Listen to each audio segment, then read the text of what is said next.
Niger Delta oil na for the whole Nigeria, but Zamfara gold na for only Zamfara people. I never understand. Niger Delta, we get oil. We get oil for Niger Delta. Our oil dey service the whole Nigeria, but Zamfara get gold. Their gold dey only dey service Zamfara state. You gonna tell me why we for Niger Delta we no go say we dey marginalized? Why? Then funny enough, our oil they come give us security. They come make us security to dey guide our property. Our property, our oil in our backyard, dey my mama backyard, dey my papa backyard. They come give us security, contracts, make we dey guide our own oil. But Zamfara gold, they dey mine am for Zamfara, na their own. But Niger Delta oil, they na give us security slot. Now me get this house. I built this house 7 years ago. Now I come be my own security. I come my own property. My own property. Another person called enjoy am. Come employ me as a security. Make I dey guide my property. Now wetin fella dey talk wey most of now be Gen Z no understand. Make it make sense. How you see Niger Delta? You don't go the places where they commode this oil. You go cry.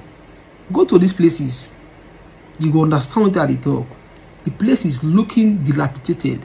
Now then they run Nigeria, and then they feed Nigeria. The people are suffering. But go to Zamfara. They have gold. They mine gold. It's supposed to be national treasure. But no. Now the Northerners, now then get them. Now Zamfara people, the gold is meant for Zamfara people, but our oil is meant for the whole of Nigeria. And I can't employ us as security for our own crude oil, our black oil. We do security for our black oil. And you think we are okay? We are not okay. Niger Deltans, we are not okay. We are not. It's high time we start demanding for resource control. Let's control our resources. Federal government, they your own. Make they pay you tax from our resources. If I get oil from my backyard on my own. Not be the one be say, if I get Igbo from my backyard, when I can't carry me say that me get Igbo. But when I see oil from my backyard, and I will say now on our own. Does it make sense? Please make it make sense to me. Let me say it again. For my backyard, if I plant Igbo for my backyard, say they grow weed.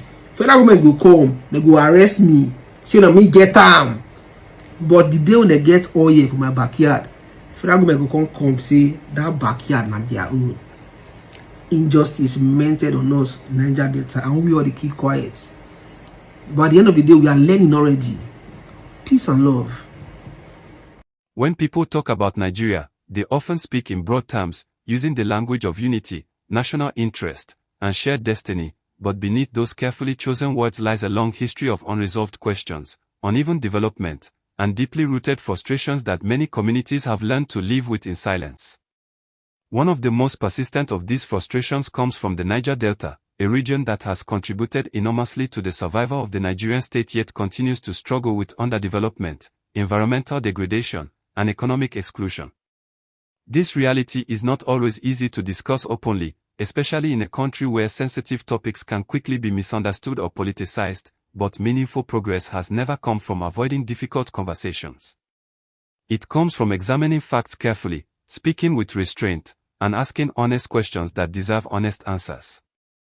The Niger Delta is often described as the economic heartbeat of Nigeria because for decades, crude oil extracted from its soil has funded national budgets, built infrastructure far beyond the region, and sustained the country's position in the global energy market. Oil revenues have paid salaries, supported federal institutions, and financed projects across states that do not produce a single drop of oil themselves. This is not an accusation, it is a documented economic reality. Yet, when one travels through many oil-producing communities, what stands out is not prosperity, but neglect. Roads are broken, water is polluted, farmlands are damaged, and young people grow up surrounded by wealth they cannot touch. This contrast between contribution and condition is at the heart of the grievance being expressed, and it is a grievance that deserves to be understood, not dismissed. It is important to be clear and balanced here. The issue is not that other regions of Nigeria should not benefit from national resources.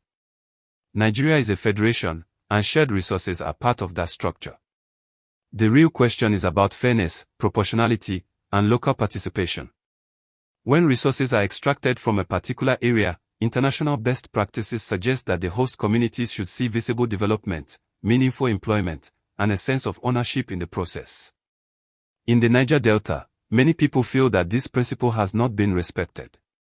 Instead, they see wealth leaving their land while poverty remains behind, and that perception, whether one agrees with it fully or not, has shaped decades of tension. One of the most emotionally charged aspects of this discussion is security. In many parts of the country, local people are actively involved in protecting resources that are found on their land. When gold deposits are discovered in places like Zamfara, for example, the conversation often revolves around how to secure those assets, regulate mining activities, and ensure that local and state interests are protected. While challenges certainly exist there as well, the narrative is often framed around ownership and control. In contrast, in the Niger Delta, people frequently ask why they are not trusted to play a leading role in securing oil facilities located literally in their backyards.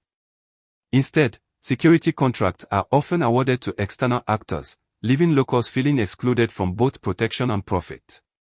This sense of exclusion goes beyond economics, it touches dignity and identity. Imagine building a house, living on your ancestral land, and then being told that you cannot be employed to guard what exists within your own environment, while outsiders are brought in to do so. For many, this feels less like policy and more like a statement of distrust. Over time, such experiences accumulate and turn into resentment, especially among younger generations who struggle to see a future for themselves despite living in a resource-rich region. When people say, "we are not okay," they are not necessarily rejecting national unity, they are expressing exhaustion with a system that appears unresponsive to their lived reality. Environmental damage further complicates the picture. Oil spills, gas flaring, and polluted waterways have had lasting effects on health, agriculture, and fishing, which are traditional sources of livelihood in the Niger Delta. When land and water are damaged, economic alternatives shrink, making dependence on the oil industry even stronger, yet access to that industry remains limited for locals. This creates a cycle where people bear the cost of extraction without enjoying its benefits. From an objective standpoint, this imbalance is not sustainable. No society can expect long-term stability when communities feel that they are sacrificing everything and receiving almost nothing in return. The call for resource control, which often emerges from these discussions, is frequently misunderstood. It is sometimes portrayed as a demand for separation or hostility toward other regions, but in many cases, it is actually a call for restructuring how resources are managed within the Federation. Advocates often argue that allowing regions greater control over their resources, while still paying taxes and contributing to the federal purse, could encourage accountability, reduce waste, and promote local development. This argument is not unique to Nigeria, variations of it exist in many federal systems around the world. The challenge lies in adapting it to Nigeria's specific political, economic, and social context without deepening divisions. Critically, the federal government has a responsibility to ensure that national policies do not unintentionally marginalize certain regions. Centralized control may offer administrative simplicity, but it can also create distance between decision-makers and affected communities. When policies are designed far away from the places they impact, local realities can be overlooked. This is why inclusive dialogue matters. Listening to grievances does not mean endorsing every demand, it means acknowledging that there is a problem worth addressing. Silence, on the other hand, has rarely led to peace or progress. It is also necessary to address the role of leadership at all levels. While federal structures shape outcomes, local and regional leaders also bear responsibility for how resources allocated to their areas are used. Corruption, mismanagement, and lack of transparency have weakened the moral force of some legitimate demands. An objective analysis must recognize that development failures cannot be blamed on a single actor. Accountability must be shared, and reform must be comprehensive. Otherwise, frustration will continue to grow, and trust in institutions will continue to erode.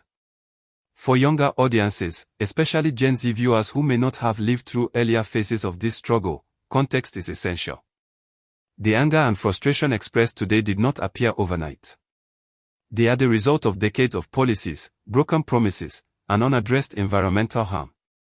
Understanding this history does not require adopting a confrontational stance, it requires empathy and critical thinking.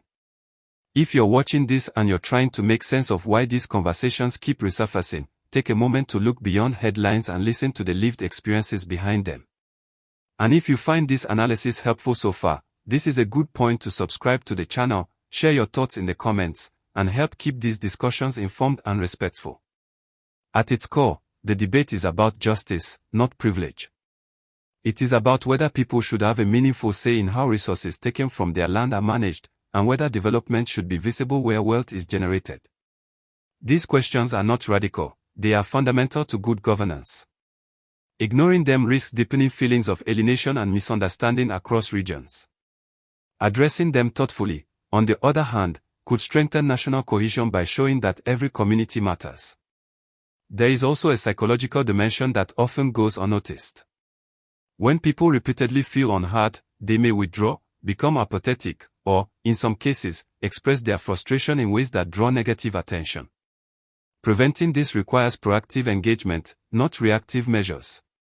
Development programs, environmental restoration, and inclusive economic policies are not acts of charity, they are investments in stability. From a purely technical governance perspective, it is more cost-effective to address root causes than to manage recurring crises. The comparison between oil and gold, while imperfect, highlights inconsistencies in how resources are perceived and managed. Oil is often framed as a national asset belonging to everyone, while other resources are treated with stronger regional ties. This inconsistency fuels perceptions of unfairness. A more coherent resource governance framework, applied uniformly across sectors, could reduce these tensions.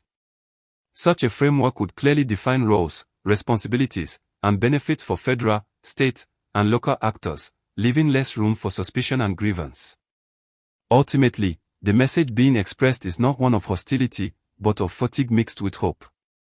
Fatigue from years of waiting, and hope that peaceful dialogue can still lead to change.